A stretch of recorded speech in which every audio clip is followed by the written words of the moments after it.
Biar ini menjadi kesaksian iman kami, Tuhan, siang hari ini. Kami kembali memperingati bagaimana karya Tuhan, bukan saja Engkau menebus setiap kami, Tuhan. Engkau Allah yang hidup. Kubur tidak bisa, Tuhan, menghalangi Engkau untuk Engkau bangkit, karena Engkau Tuhan dan Engkau berkuasa. Terima kasih Tuhan, kami mengucap syukur buat hari ini. Kami kembali memperingati tentang kebangkitan-Mu.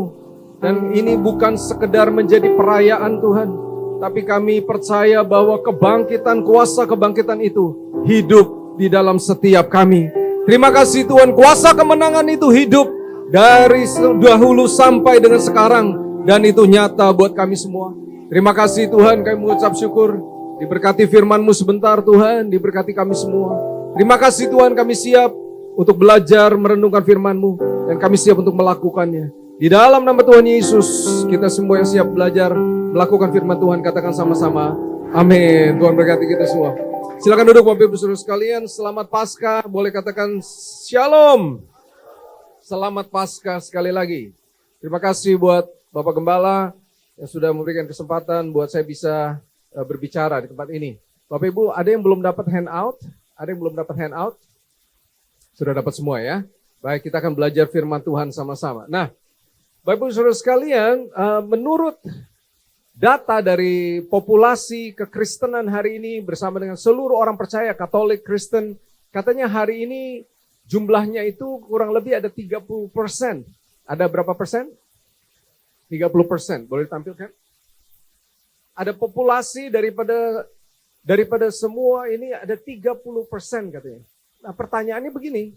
Kalau jumlah penduduk dunia hari ini kurang lebih sekitar 8 miliar, dan dikatakan bahwa orang percaya itu ada hari ini sekitar 2,5 miliar, maka sebenarnya ini berbicara tentang 1 berbanding nggak sampai 4, 1 banding 3.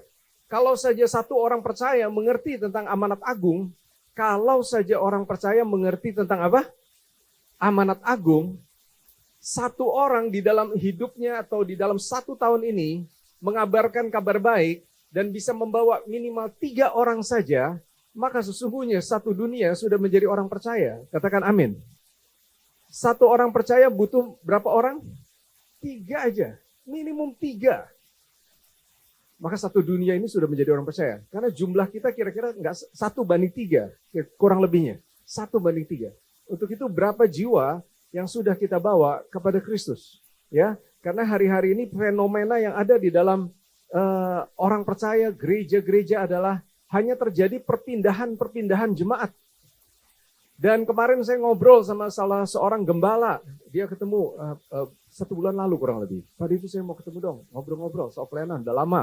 Oh ya, datang ke kantor, ngobrol-ngobrol lah kita. Bagaimana pelayanan, cerita-cerita kita lah. Saya nggak sebut namanya ya, gerejanya ya. Lalu dia bilang gini, gimana pelayanannya?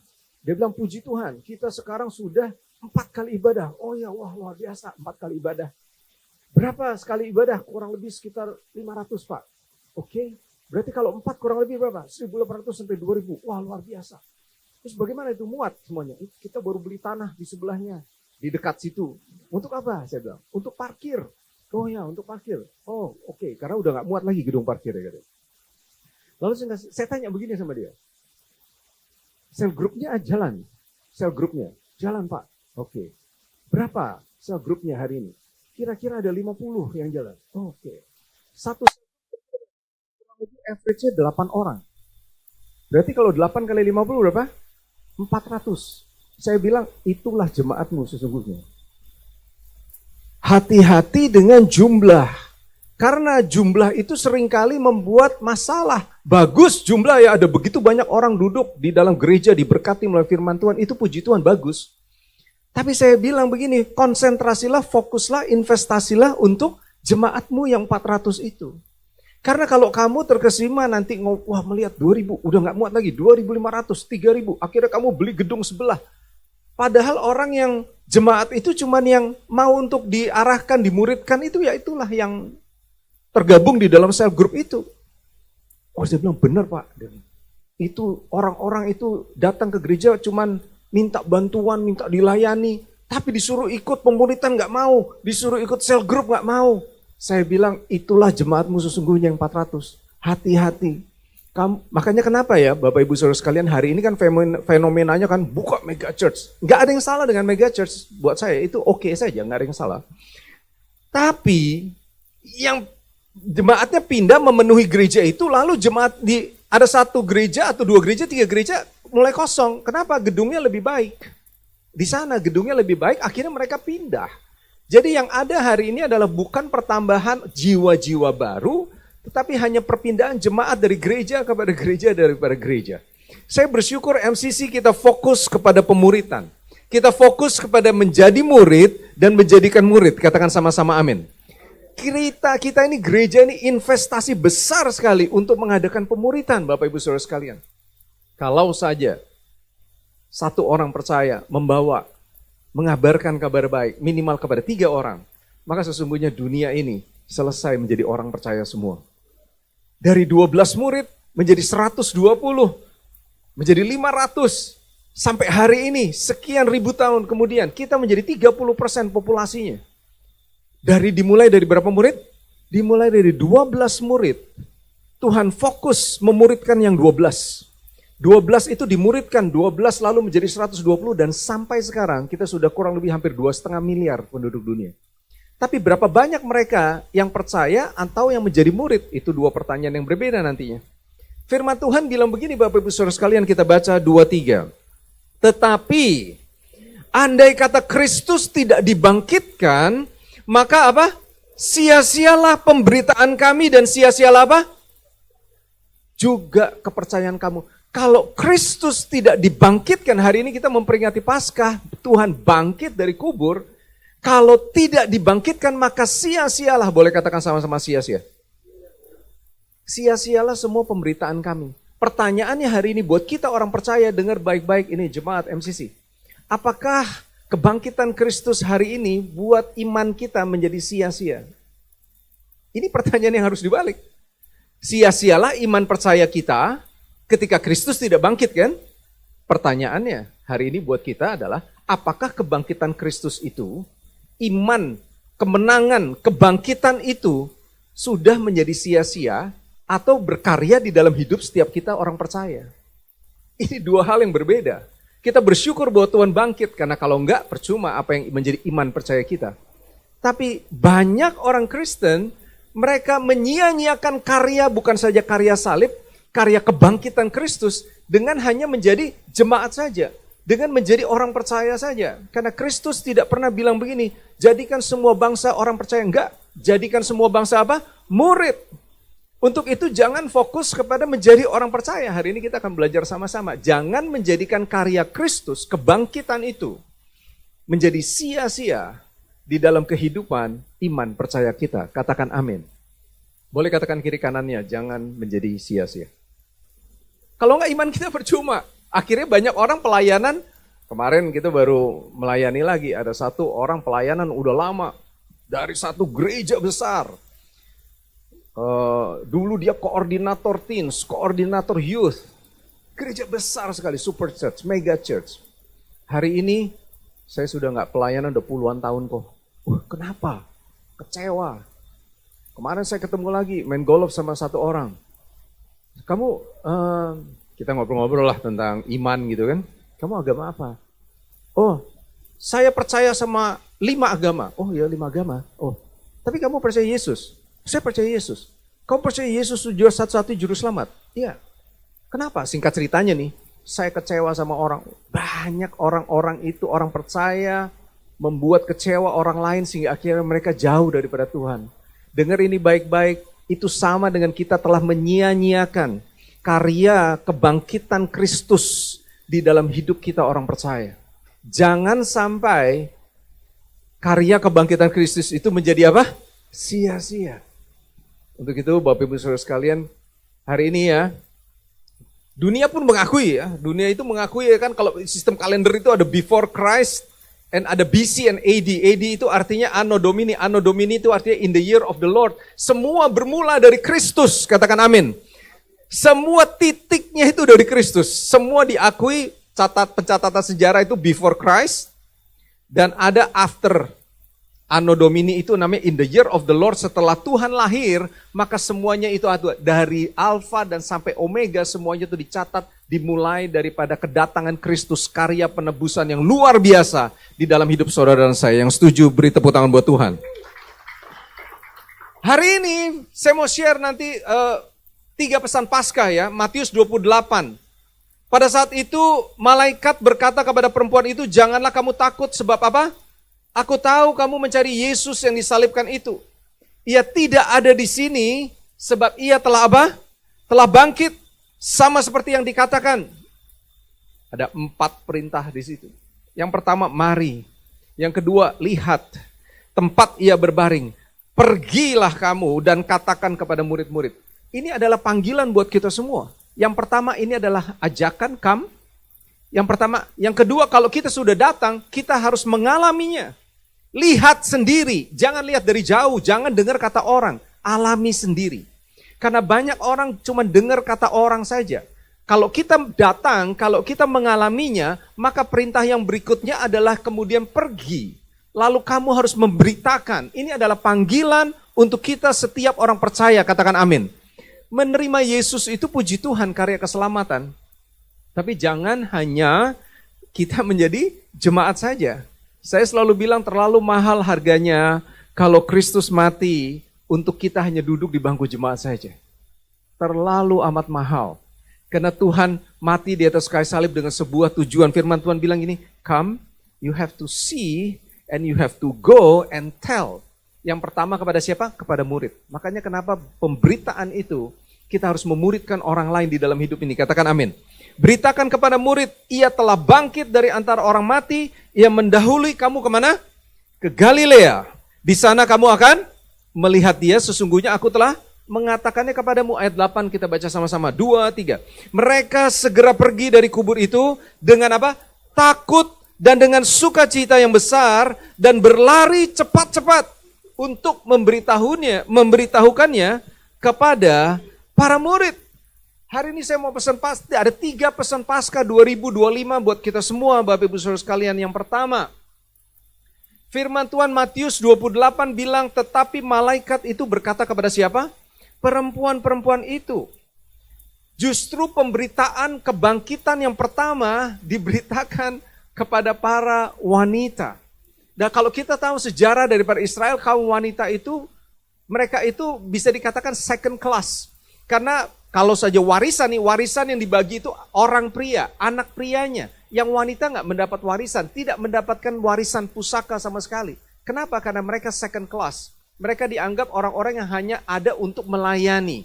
Baik pria maupun melayani, bisa saja di dalam bait Allah ada orang-orang yang melayani Tuhan pada saat itu, para wanita.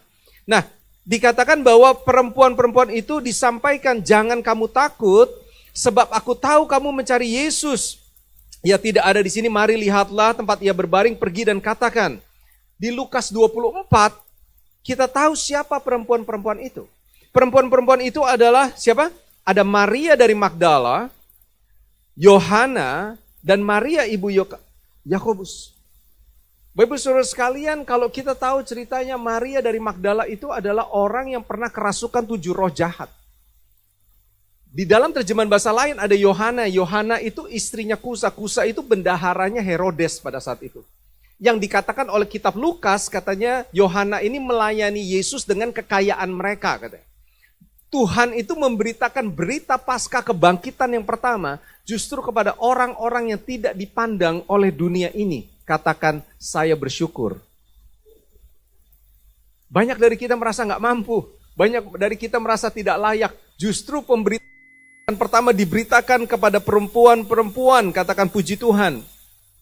Markus 16 bilang begini, jangan kamu takut.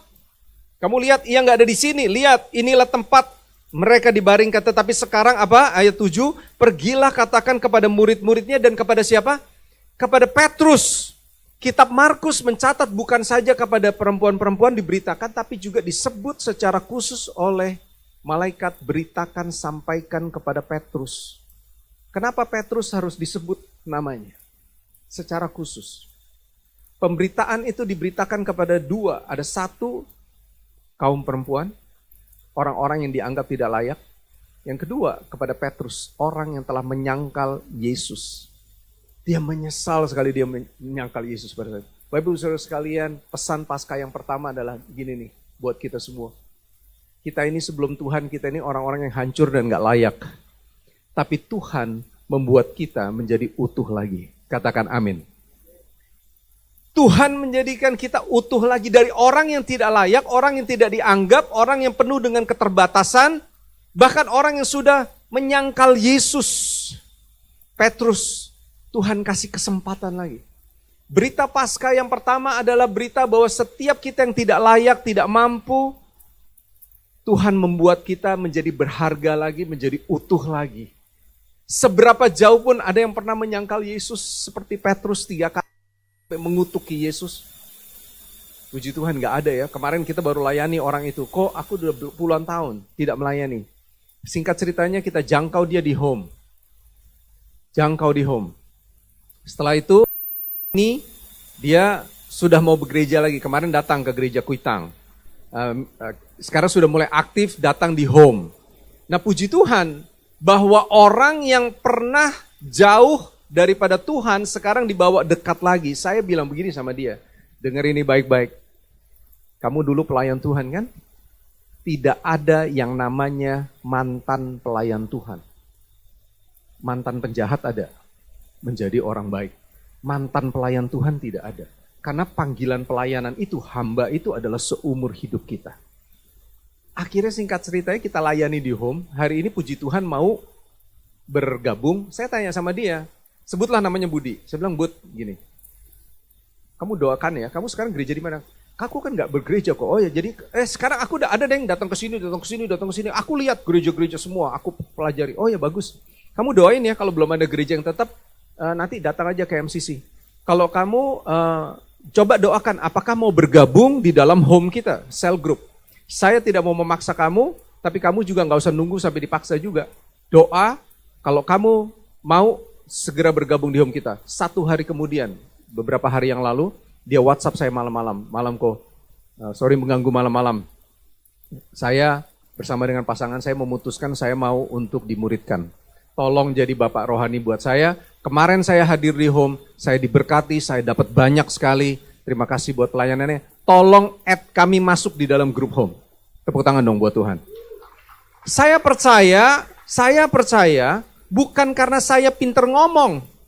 Saya percaya yang membuat orang bertobat itu kasih karunia. Tugas kita adalah memberitakan, boleh katakan sama-sama memberitakan. Setiap dari kita punya ketidaklayakan, setiap kita punya keterbatasan, setiap kita pernah melakukan banyak sekali dosa dan kesalahan sama seperti Petrus. 3 kali dia bahkan sampai mengutuk. Tapi berita Paskah yang pertama diberitakan, kasih tahu Petrus juga. Secara khusus Tuhan sedang ingin memulihkan hatinya, keberhargaannya, kehancurannya, penyesalannya. Apa sih yang membuat kita menyesal di hidup ini?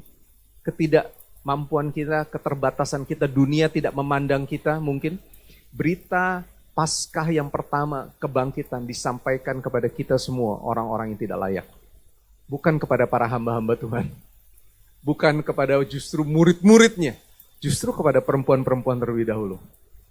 Luar biasa ya Tuhan ya. Nah, firman Tuhan bilang begini, Roma 8, dengar ini baik-baik Bapak Ibu. Jika roh yang membangkitkan Kristus itu dari antara orang mati diam di dalam kamu, Bapak Ibu percaya bahwa roh itu diam di dalam kita? Katakan amin.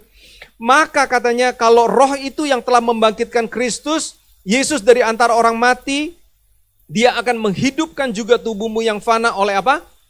Oleh rohnya yang diam di dalam kamu. Saya mau bilang begini, Bapak Ibu Saudara sekalian, bahwa berita mujizat itu 2000 tahun lalu, kuasa yang membangkitkan Kristus itu hari ini masih hidup di dalam hidup kita. Katakan amin. Banyak orang bilang, ya itu kan terjadi 2000 tahun lalu, ya itu kan karya Tuhan buat Kristus dibangkitkan. Saya mau bilang roh yang sama yang membangkitkan, hari ini ada di dalam hidup saudara dan saya, tentunya itu memiliki sebuah tujuan, boleh katakan sama-sama tujuan. Dari yang gak layak menjadi layak. Ini saya cerita lagi nih, di dalam home nih, baru minggu lalu, datang. Singkat ceritanya ada satu wanita datang, parubaya, pasangannya. Lalu mereka by the way mau menikah. Dia bilang gini, kok 2 tahun lalu saya ditangkap, saya ditipu orang.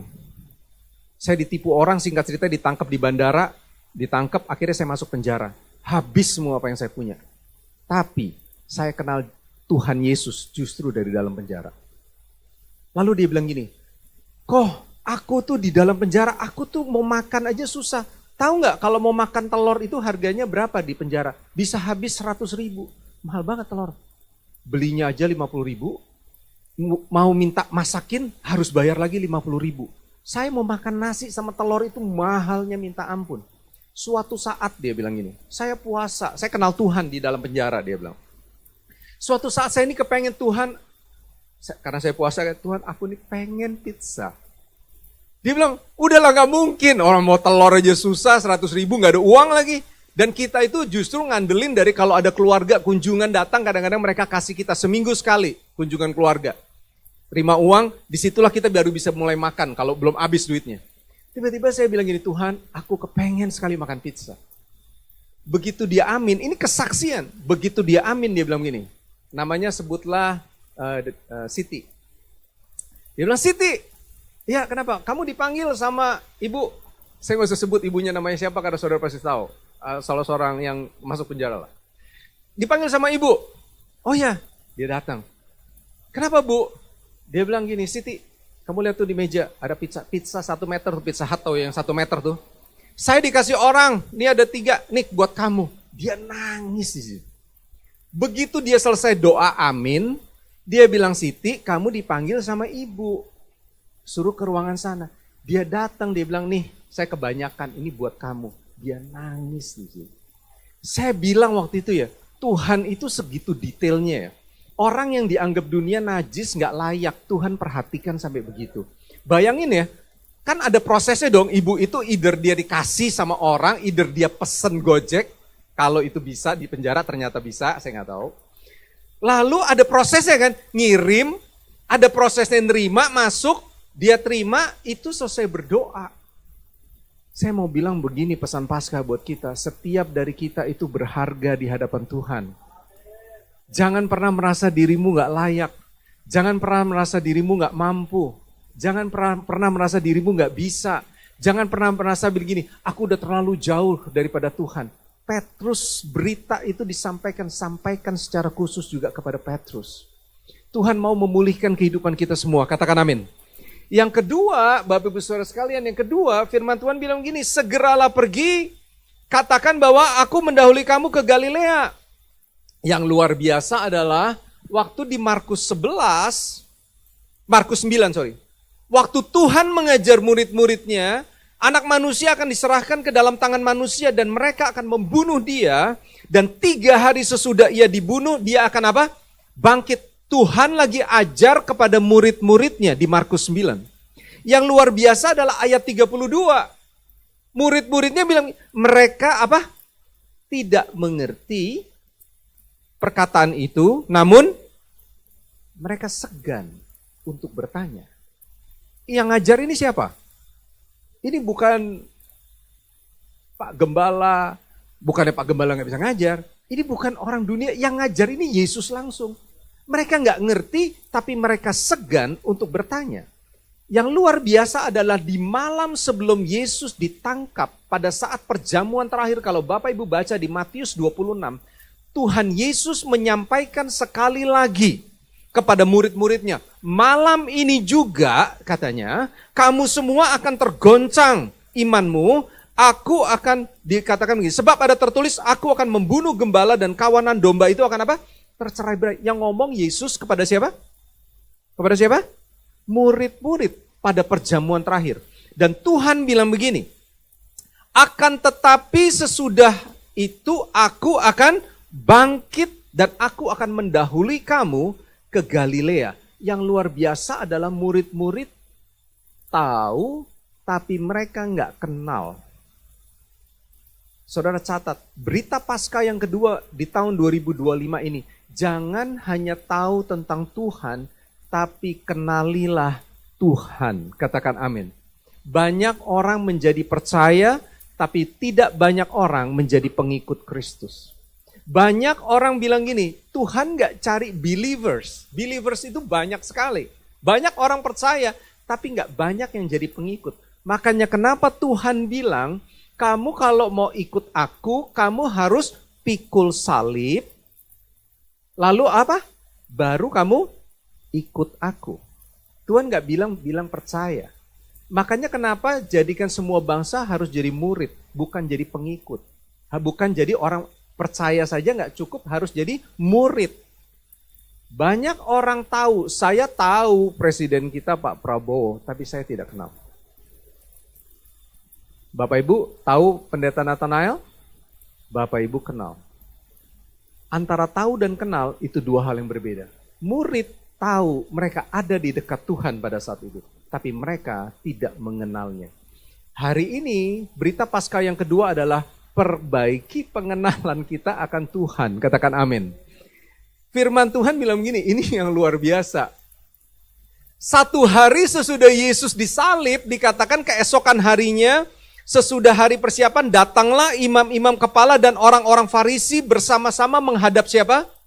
Pilatus. Dan mereka berkata gini, yang datang ini imam kepala dan orang-orang Farisi. Dia bilang gini, Tuan, Pilatus, kami ingat bahwa si penyesat itu, yaitu Yesus, sewaktu hidupnya berkata apa? Sesudah 3 hari, aku akan, orang Farisi dengar Yesus berkata, mereka ingat. Murid-murid ada di dekat Yesus, diajar oleh Yesus, mereka nggak ngerti. Waktu mereka nggak ngerti, firman Tuhan bilang, tapi mereka segan untuk nanya. Pertanyaannya, pesan Paskah yang kedua hari ini buat kita adalah, apakah hari ini kita sedang hidup di dalam membangun pengenalan? Karena firman Tuhan bilang begini, Paulus bilang begini, aku ini perfect banget, aku ini orang Yahudi, aku ini dari suku Benyamin, aku mengikuti tradisi semua, aku udah ikutin. Tapi yang aku kehendaki cuma satu hari ini setelah aku mengenal Tuhan. Yang ku kehendaki ialah apa? Mengenal Tuhan dan kuasa kebangkitannya katanya. Dan persekutuan di dalam penderitaan di mana apa? Aku menjadi serupa, keserupaan harus menjadi tujuan kita menjadi orang percaya. Katakan amin. Banyak orang menjadi percaya tapi tidak menjadi apa? Pengikut. Pengikut itu pasti serupa. Karena orang akan menjadi seperti apa yang dipelajari, menjadi teladannya. Berita Paskah yang kedua, Bapak Ibu, kita tahu hari ini bahwa mereka murid-murid diajar oleh, tidak ada mentor terbaik selain daripada Yesus. Tapi kita tahu, ternyata untuk bisa mengerti, untuk bisa menjadi mengikut Yesus itu pilihan. Yudas kurang apa ya lagi? Yudas diajar sendiri oleh Yesus, tapi berkhianat. Petrus pernah menyangkal, kurang apa lagi mentornya? Sehingga dengar ini baik-baik, kalau engkau kecewa keluar dari gereja, hari ini imanmu gak bertumbuh, jangan salahkan gereja. Jangan salahkan hamba Tuhan, itu keputusan pribadi. Dengar ini baik-baik Bapak Ibu Saudara sekalian, pesan Paskah yang kedua hari ini, jangan hanya menjadi orang percaya. Jadilah pengikut Kristus. Mengenalah Kristus dengan segala kuasa kebangkitannya dan menjadilah serupa di dalam kematiannya. Karena kalau kita nggak mengenal Tuhan secara utuh, tidak akan pernah bisa kita mengenal apa? Menjadi serupa dengan Tuhan. Katakan sama-sama amin. Bersyukurlah di MCC Bapak Ibu kita investasi banyak hal. Ada daily devotion setiap hari. Daily devotion itu cuma 2 menit. Saya kalau ngelihat gitu kan di restoran gitu, saya paling sedih kalau ngelihat ada keluarga, satu keluarga bapak, ibu. Kemarin saya baru pulang dari Taiwan, breakfast di pagi hari gitu kan. Saya lihat ada ibu, bapak, anak-anaknya 3 masih kecil-kecil gitu. Mungkin orangnya usia sekitar 8, ada 5, ada 3 tahun. 3-3-nya semua pakai gadget di depan. Jebret. Saya perhatiin gitu kan. Saya perhatiin bapaknya lagi main game, ibunya lagi Instagram. Komplit sudah ini keluarga.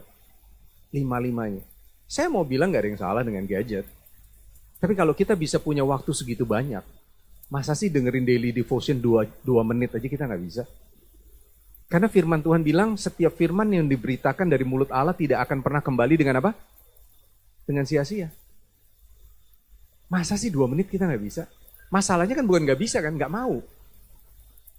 Ada daily Bible reading. Daily Bible reading itu dibuat itu dengan effort loh, Bapak Ibu.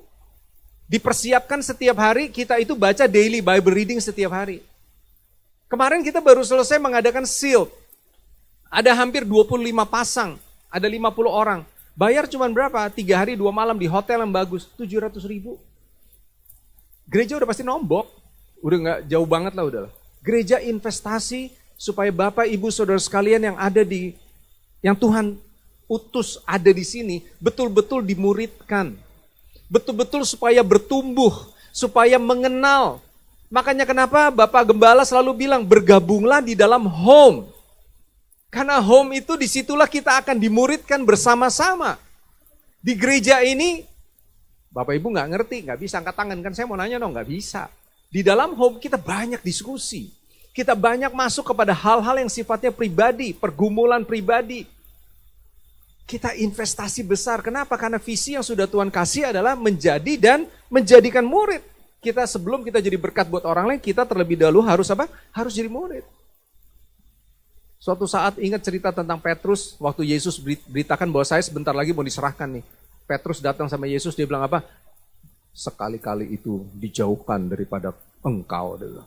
Lalu Tuhan bilang apa? Nyahlah engkau, iblis. Kenapa? Karena kamu mikirin apa yang ada dalam pikiranmu dan kepentinganmu sendiri.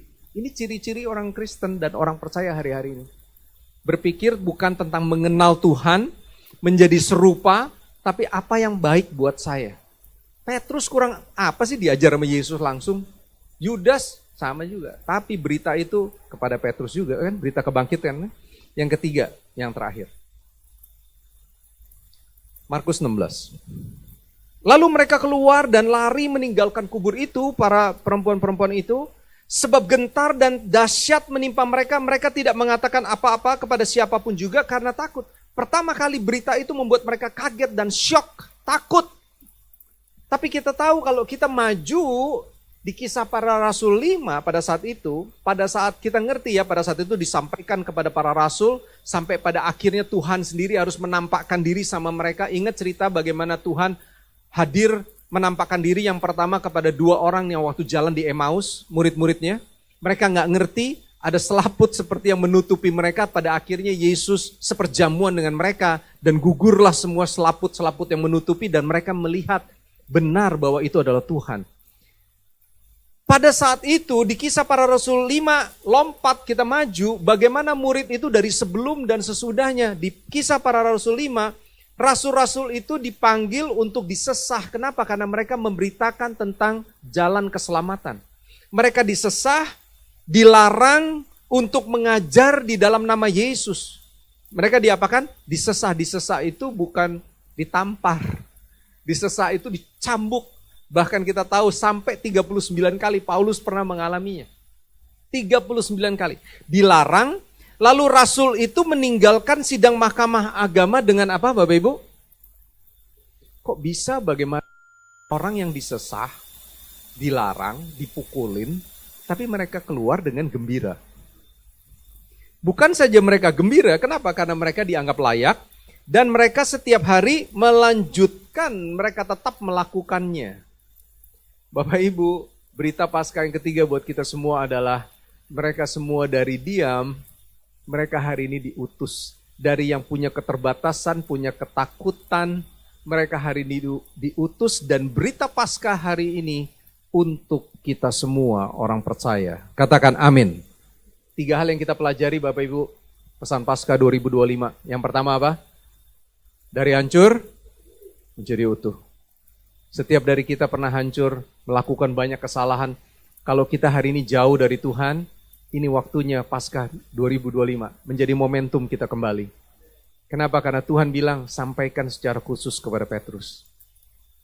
Walaupun dia pernah menyangkal saya, tapi Tuhan tetap mengasihi Petrus. Tuhan tetap memberikan anugerahnya kepada Petrus. Saya mau mengundang tim worship. Yang kedua, berita Paskah tahun 2025 adalah apa? Jangan menjadi sekedar tahu, tapi kenallah Tuhan.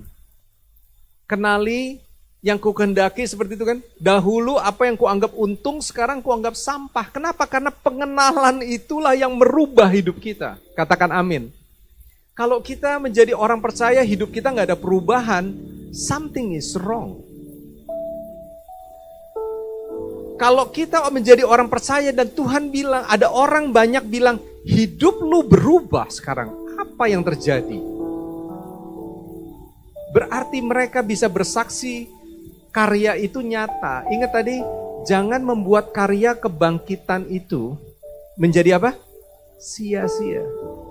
Karena kalau tanpa kebangkitan, iman percaya kita menjadi sia-sia.